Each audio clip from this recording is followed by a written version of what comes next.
পাঁচজন ব্যক্তির কাছ থেকে জোর করে হলেও দোয়া নেবেন। এই পাঁচজন ব্যক্তির সাথে যখন সাক্ষাৎ হয়ে যাবে আপনি তাদের কাছ থেকে দোয়া নিতে কখনোই ভুলবেন না। প্রয়োজনে কিছু হাদিয়া দিবেন, তাও দোয়া নেবেন। কারণ এই ব্যক্তিগুলো এতটাই পাওয়ারফুল যে ওরা আল্লাহর কাছে দোয়া করলেই আল্লাহ পাক সেই দোয়াটা কবুল করে নেয়। আল্লাহ পাক তখন তাদের খালি হাত আর ফেরত দেয় না। এই ব্যক্তিগুলো কারা দেখেন? এক নম্বর হলো মা বাবা। এটা আমরা সবাই জানি যে মা বাবার দোয়া করলে মা বাবার দোয়া ফেরত যায় না।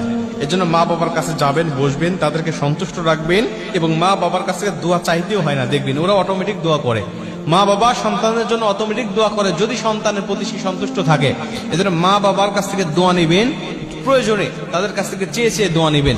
এটা হলো এক নম্বর। দুই নম্বর হলো মুসাফির ব্যক্তি, যারা মুসাফির, যারা বিভিন্ন জায়গায় সফররত অবস্থায় থাকে, এই মুসাফির ব্যক্তির কাছ থেকে দোয়া নেবেন। কারণ আল্লাহ মুসাফিরদেরকে এতই ভালোবাসেন যে ওদের জন্য 4 রাকাত বিশিষ্ট ফরজ নামাজগুলোকে আল্লাহ 2 রাকাত করে দিয়েছেন। জোহরের নামাজ, আসরের নামাজ, ইশার